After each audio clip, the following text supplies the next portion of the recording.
समीक्षा अधिकारी, सहायक समीक्षा अधिकारी के आप सभी अभ्यर्थियों का स्वागत है डीपीआईएस में, देवप्रयाग एमआईएस में। मित्रों, आप सभी अब अपने आंसर की से मिला चुके हैं और इस लोक सेवा आयोग ने 2023 की इतनी बड़ी परीक्षा को संपन्न तो करवा लिया, बड़ी काबिल तारीफ रही। लेकिन लोक सेवा आयोग के साथ विवाद का चोली दामन का साथ है। मतलब लोक सेवा आयोग में इतने बड़े एक्सपर्ट हैं कि वो चैट जीपीटी से अपना आंसर बनवा रहे हैं। सारे उत्तर तैयार किए गए हैं किससे?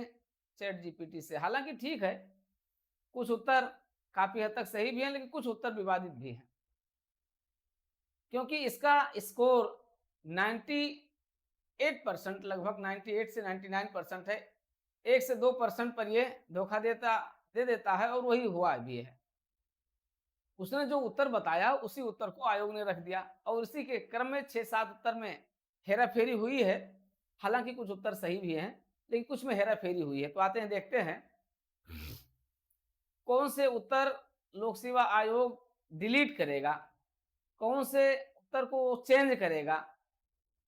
हालांकि लोक सेवा आयोग किस उत्तर को चेंज कर रहा है ये कभी बताता नहीं है, लेकिन जो 5-6 प्रश्न हैं, ये प्रश्न अपने आप में क्या है, बड़े महत्वपूर्ण हैं। इसी से बहुत कुछ इधर उधर हो जाता है, आगे पीछे हो जाता है। तो आते हैं, देखते हैं क्या स्थिति है।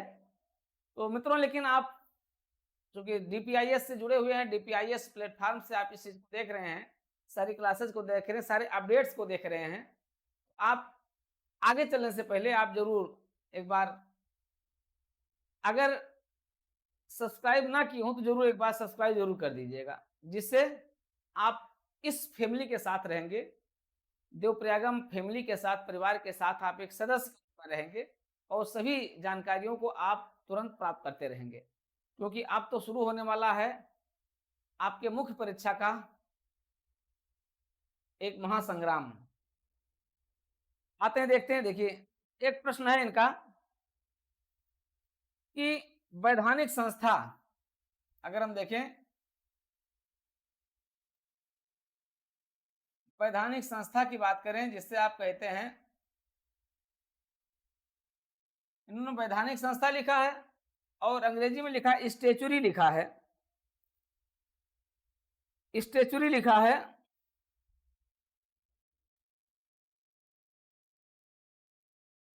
स्टेचुरी लिखा है, स्टेचुरी का मतलब होता है सांविधिक होता है,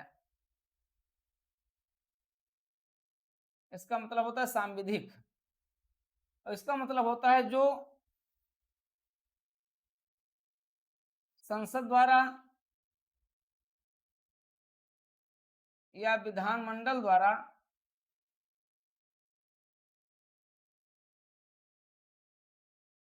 पारित किए गए अधिनियम से गठित होता है, अधिनियम से गठित होता है। ठीक है, उससे हम क्या कहते हैं? वैधानिक संस्था कहते हैं, स्टेचुरी कहते हैं। और इस रूप में इनका दिया गया उत्तर क्या गलत है, इनका उत्तर गलत है। तो इसको हटाया जाएगा, ये प्रश्न जो है हटाया जाएगा, इसको हटाना पड़ेगा, क्योंकि इनका पहला विकल्प है श्रम आयोग।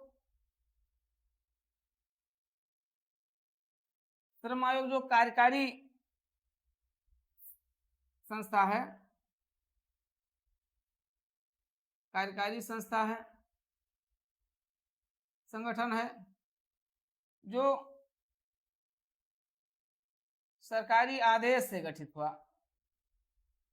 ठीक है, तो ये कैसे गठित हुआ? सरकारी आदेश से गठित होता है, कार्यकारी आदेश।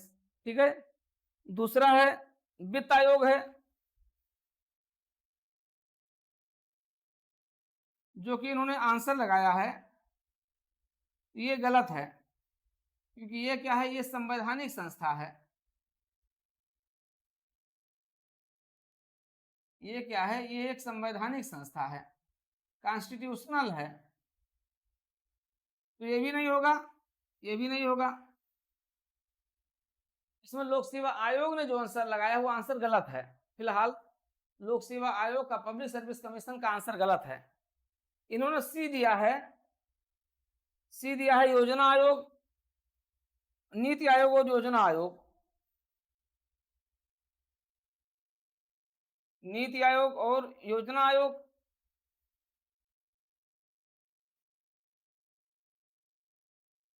तो ये दोनों आयोग क्या हैं, ये भी क्या है, मंत्रिमंडलीय प्रस्ताव से गठित हैं।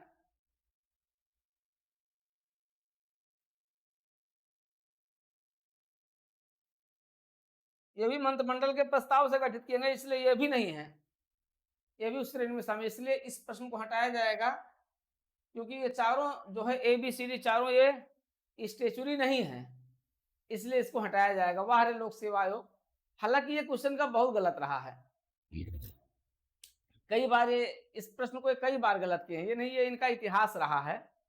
इस प्रश्न को ये एक बार नहीं कई बार गलत किए हैं। यहां तक कि आपको मैं बताऊं कि इन्होंने इससे पहले यही प्रश्न जो है कई बार इन्होंने क्या किया है, हिंदी में तो लिखे हैं, ये हिंदी में लिखे हैं वैधानिक संस्था, ठीक है, और अंग्रेजी में लिखे हैं कॉन्स्टिट्यूशनल लिखे हुए हैं। तो यहाँ तो चलो गनीमत है, इन्होंने हिंदी और अंग्रेजी सही कर लिया है, स्टेचुरी और ये सही कर लिया, लेकिन कई बार इन्होंने हिंदी में लिखा है वैधानिक और अंग्रेजी में लिखा है कॉन्स्टिट्यूशनल, ठीक है। अगर ये कॉन्स्टिट्यूशनल अंग्रेजी में दे दिए होते तो इनकी बात सही हो जाती। तो ये प्रश्न इन्होंने जहां से उठाया था वहां इन्होंने गलती कर दी। गलती क्या कर दी, प्रश्न तो इन्होंने हूबहू ले लिया, लेकिन आंसर इन्होंने, लेकिन जहां प्रश्न इन्होंने बदला था तो वहां स्टेचुरी इन्होंने लिख दिया कॉन्स्टिट्यूशनल की जगह पर। ये गलती हो गई इनकी, और इसलिए इनका प्रश्न भी गलत हो गया, इसलिए ये आंसर गलत है, ये हटाया जाएगा। इस पर मैं लोक सेवा आयोग के पक्का सबूत दूंगा, ठीक है, मेरे पास जो प्रमाण है उस प्रमाण को मैं लोक सेवा आयोग के पास प्रस्तुत करूंगा, ठीक है। तो ये प्रश्न हट जाएगा, इसलिए इस प्रश्न को अपने से माइनस कर दीजिएगा। माइनस का ये हट जाएगा और सभी के लिए हट जाएगा, यानी मूल्यांकन 199 में अभी तक का होगा।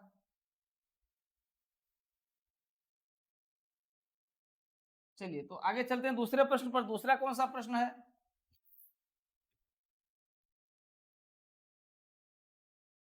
दूसरा प्रश्न भी हम जीएस पर आते हैं। देखिए 5 क्वेश्चन जीएस पर आप लोग डाउट कर रहे हैं और एक जो है हिंदी पर है, इन सभी पर हम लोग डिस्कस करेंगे आज, ठीक है। और अगले प्रश्न पर हम आते हैं।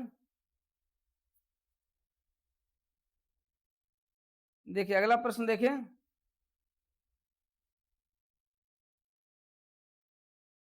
इन्होंने कहा भारत में निम्नलिखित में से कौन से राज्य में उच्चतम जनसंख्या घनत्व पाया जाता है।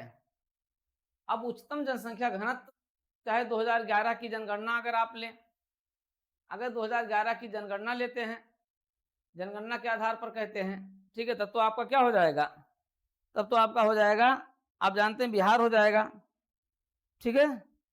तो इस आधार पर अगर आप देखें कि भारत में कौन सा राज्य उच्चतम, भारत उच्चतम जनसंख्या वाला राज्य है, ठीक है। अब ऐसी स्थिति में आपका आंसर क्या हो जाएगा, बिहार हो जाएगा, ठीक है। तो ये आंसर आपका उच्चतम जनसंख्या वाला राज्य।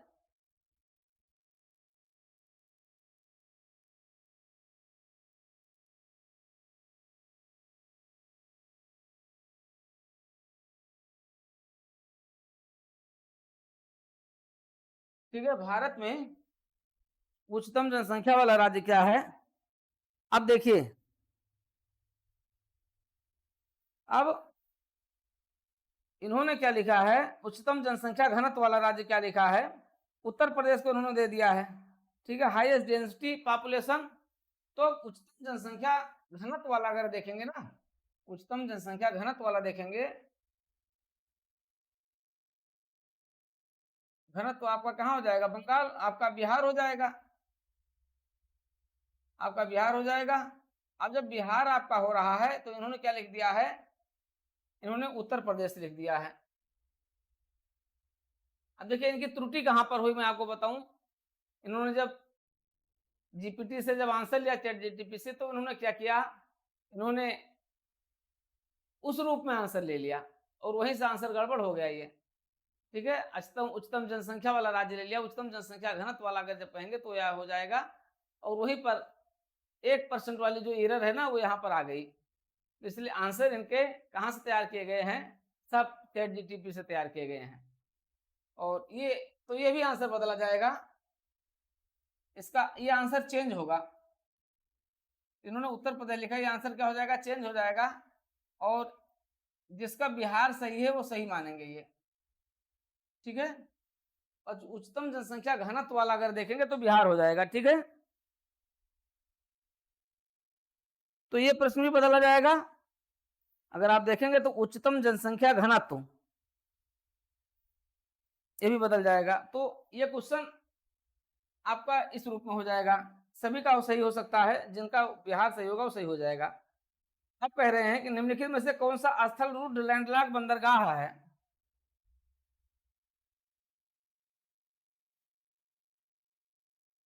स्थल रुद्ध बंदरगाह की बात करेंगे तो वैसे तो भारत में कोई बंदरगाह ऐसा नहीं जो पूर्ण रूप से लैंडलॉक्ड हो, लेकिन लेकिन चैट जीपीटी आपका आंसर दे रहा है, ठीक है, और उसी आंसर को कमीशन मानेगा। जो और भी सब जगह अगर आप पर अभी देखें तो भी आंसर आपका क्या हो जाएगा, वो आपका विशाखापट्टनम हो जाएगा, क्योंकि ये तीन तरफ से, वास्तव में जो चारों तरफ से घिरा रहता है, ठीक है, और मुख्य रूप से समुद्री भूमि से थोड़ा दूर होता है, समुद्र से दूर होता है। तो उस आधार पर अगर आप देखें तो आपका जो विशाखापट्टनम है, तब आपका विशाखापट्टनम ये जो है तीन ओर से जमीन से घिरा हुआ है और एक ओर से दूर से बंगाल की खाड़ी से जुड़ा हुआ है। इस आधार पर आंसर इन्होंने क्या मान लिया है, इन्होंने भारत के स्थलीय बंदरगाह के रूप में ले लिया है, किसको, विशाखापट्टनम के ले लिया। तो इसको ये सही मानेंगे, इसको कोई बदलाव नहीं करेंगे, ठीक है। इस रूप में इनका ये आंसर सही रहेगा। तो इस तरीके से आप मान करके चलो कि विशाखापट्टनम इनका आंसर सही है, ये जो है सही आंसर है, और इसमें कोई बदलाव नहीं करेंगे। तो जिनका विशाखापट्टनम है वो अपना सही मान करके चलें, ठीक है। विशाखापट्टनम जिनका है, लोग कह रहे हैं कि विशाखापट्टनम जिसका वो सही आंसर इनका होगा। इस पर कमीशन कोई बदलाव नहीं करेगा, इतना मान करके चलिए, कमीशन वही मानेगा। अब देखिए एक अच्छा प्रश्न का है,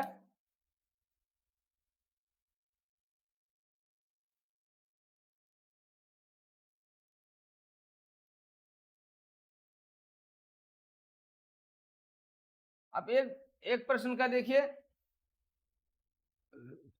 तो आपने देखा कि एक क्वेश्चन ये डिलीट कर रहे हैं और एक क्वेश्चन का आंसर बदल रहे हैं, एक क्वेश्चन आंसर इनका सही रहेगा ये। अब जो नकदी फसल कौन कौन सी है, ठीक है, कैश क्रॉप्स,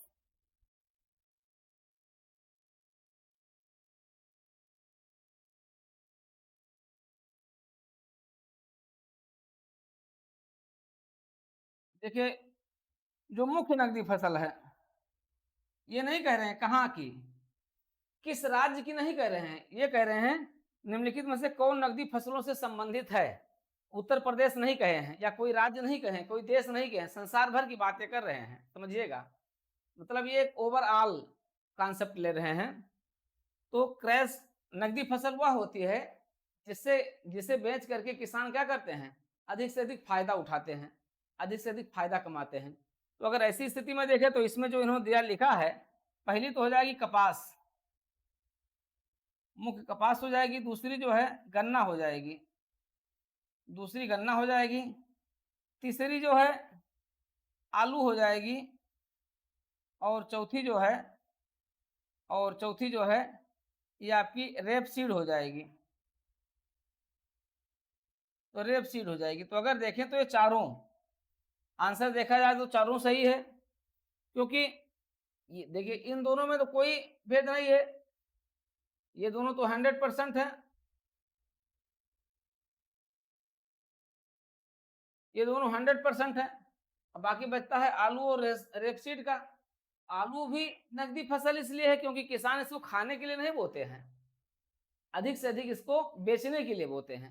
आलू का खूब उत्पादन होगा, इसको कोल्ड स्टोरेज में रख देंगे और फिर क्या होगा, फिर उसको अधिक मूल्य पर इसको बेचेंगे। जब इसका सीजन नहीं रहेगा, ऑफ सीजन होगा, तब ऑफ सीजन में क्या करेंगे, इसकी कीमतें बढ़ेंगी, बेचेंगे। ये भी लाभ कमाने के लिए ही हो गई। अब रेप सीड आप देखिए, देखिए ये रेप सीड है। रेप सीड मतलब यहाँ जो सफेद सरसों है, काली सरसों नहीं है, या केवल सरसों नहीं लिखी है, यहाँ रेप सीड लिखी है। और रेप सीड का प्रयोग जो किसान क्या करते हैं, अपना लाभ कमाने के लिए करते हैं। तो रेप सीड भी नकदी फसल में आ जाती है। अगर आप देखें तो ये आवरण फसल नहीं है, ये भी जो है एक तरीके से क्या है, रेप सीड भी नकदी फसल के, क्योंकि इससे भी लाभार्जन किया जाता है। तो देखा जाए तो चारों आंसर सही है, इसके 4 उत्तर सही हैं। 4 उत्तर सही हैं और ऐसा कोई विकल्प ही नहीं है, विकल्प ही नहीं है। तो अब विकल्प नहीं है। अब देखिए, अगर इनमें ज्यादा सही देखना चाहेंगे तो हो सकता है कमीशन 1 2 3 को मान ले, 1 2 3 को मान सकता है। लेकिन आप इस पर ऑब्जेक्शन करेंगे, क्योंकि हम भी इस पर ऑब्जेक्शन, आपका ऑब्जेक्शन हम पहुंचाएंगे, ठीक है। क्योंकि ये चारों सही है, इसलिए अगर इस विकल्प को हटा दें तो 2 क्वेश्चन हो जाएगा जो इनके विकल्प से हट जाएगा। इस क्वेश्चन को अगर ये या तो चारों को माने या तो फिर इसको पूरे को हटा दें, ठीक है, ये होगा। ये दिया जाएगा, हम लोग अपनी देंगे, ठीक है। तो ये हो गया आपका। अब देखिए, एक क्वेश्चन आप विवाद में और कह रहे हैं, लेकिन वो क्वेश्चन का आंसर जो है गलत है, और वो है, इन्होंने आंसर गलत दिया है। अगस्त 2024 में दुनिया के सबसे बड़े तटीय पवन फार्म का उद्घाटन किस देश में किया गया? ये यूनाइटेड किंगडम में किया गया, जो 1386 मेगावाट का है। यूनाइटेड किंगडम में किया जाता है, ठीक है। तो उसको भी हम देख लें।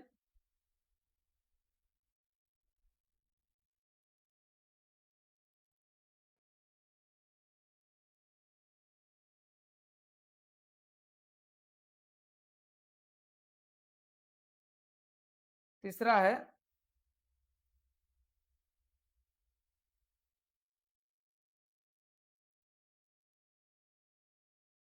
अपतटीय पवन फार्म।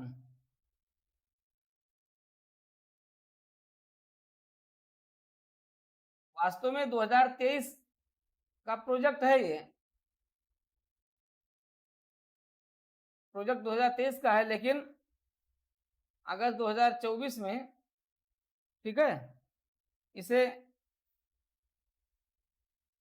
वैश्विक रैंक दी गई, वैश्विक रैंकिंग में शामिल होता है। और तब ये क्या होता है, तब ये दुनिया का सबसे बड़ा, ठीक है, लगभग 1386 मेगावाट, 1386 मेगावाट जो है क्या कहता, तब ये हो जाएगा। इसलिए कहाँ है ये है ब्रिटेन में, यूनाइटेड किंगडम में है। तो ये आंसर सही होगा। ये ताइवान नहीं होगा, ताइवान कमीशन ने उनसे उत्तर ताइवान दिया, लेकिन ताइवान नहीं है, ठीक है। तो ताइवान नहीं है, इसका पूरा विवरण हमारे पास है, तो हम देंगे इसको। यूके है इसका, इसका आंसर क्या होगा, यूनाइटेड किंगडम होगा, यूके होगा इसका आंसर, ठीक है। तो ये हो गया। तो ये हो गया आपके 5 क्वेश्चन। छठा क्वेश्चन आपका हिंदी का है। अब 5 क्वेश्चन में आपने देखा कि दो, एक तो इनके सही लग रहे हैं, बाकी 2 के आंसर ये चेंज करेंगे, 2 को ये डिलीट करेंगे। 2 को डिलीट करना चाहिए, 2 को आंसर चेंज करना चाहिए, और एक इनका सही है। तो इस तरीके से ये है जहाँ तक मैंने एनालिसिस किया है, ठीक है। हिंदी वाले में क्या होगा, हिंदी वाला भी मामला फंस रहा है। तो हिंदी वाला मामला क्या होगा, अब हिंदी वाले में तो स्पष्ट है, आप देखें, ये संख्यावाचक, लेकिन उन्होंने आंसर कहाँ से लिया है, कुछ लोग की बात हो रही है ना,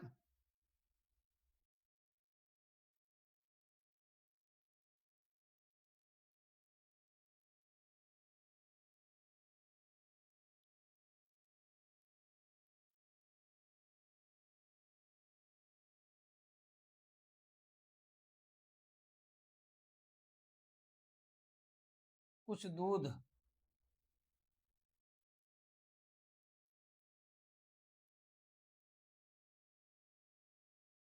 ये हो जाएगा परिमाणवाचक।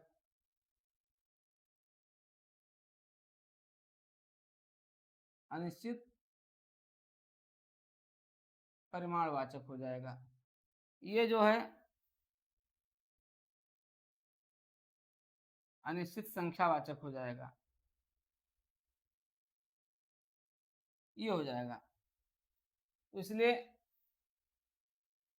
अब चैट जीटीपी से अगर आप आंसर देखेंगे तो आंसर तो आपका चैट जीटीपी से तो आंसर क्या आएगा, तब तो आ जाएगा आपका परिमाणवाचक आएगा। लेकिन अगर किताबों से आप देखेंगे तो किताबों से आपका क्या आ जाएगा, अनिश्चित संख्यावाचक, ये संख्यावाचक में आ जाएगा कुछ लोग जो है। ठीक है, तो अब देखिए इसका सोर्स दिया जाएगा जो ऑथेंटिक बुक्स हैं। ऑथेंटिक बुक्स में आप जो है वासुदेव नंदन को ले सकते हैं, सुशील कुमार को ले सकते हैं आप जो है। हालांकि लोक सेवा आयोग हरदेव बाहेरी को मानता है। ठीक है, पृथ्वी पीएन पांडे को तो कतई मानेगा ही नहीं, क्योंकि पीएन पांडे से और लोक सेवा आयोग से दुश्मनी है, उनको नहीं मानेगा। ठीक है, तो इसका भी दिया जाएगा। अब देखिए लोक सेवा आयोग क्या करता है। हालांकि कुछ आंसर तो उनको बिल्कुल 100% जो उनको चेंज करना ही करना है या तो उनको हटाना है। ठीक है, तो फिलहाल मित्रों ये स्थिति है। अगर आप इन 6 प्रश्नों से प्रभावित हो रहे हैं,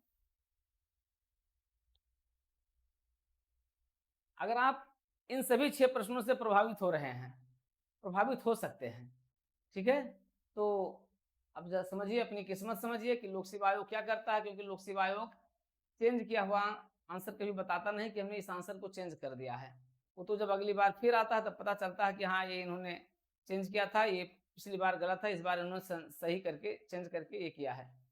ठीक है, तो इस तरीके से अगर आप देखें तो मेरिट की स्थिति अगर हम एनालिसिस करें तो एक दो क्वेश्चन इसमें आगे पीछे हो सकता है, लेकिन मुझे लगता है कि मेरिट का आंकड़ा ये सही है और मैंने बहुत सही आंकड़ा दिया है और मुझे लगता है कि इसी आंकड़े के आसपास ही मेरिट रहेगी।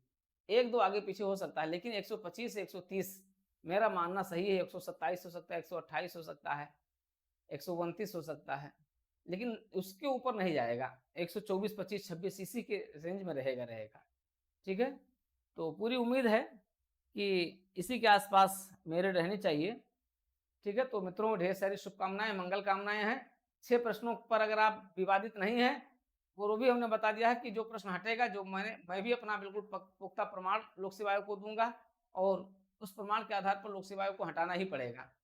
ठीक है, तो फिलहाल लोक सेवा आयोग सर्वोच्च है, महान है, उसकी महानता का विखान लिखत यदि गृहत्वा शारदा सर्वकालम तदप तो गुणा नाम ईश पारम न जाती।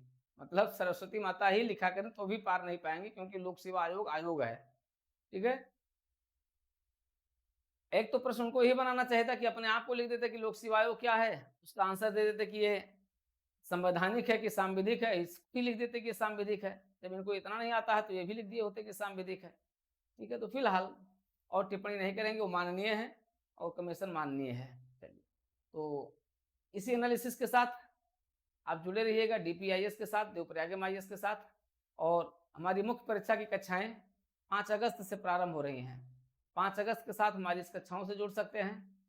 और प्रीलिम्स, यूपीपीसीएस प्रीलिम्स के लिए अब आपका मंथली वाइज डेली आपका करंट अफेयर चलेगा और आप देखते हैं लगभग कई करंट अफेयर्स तो टू द पॉइंट पेपर से ही आ गए।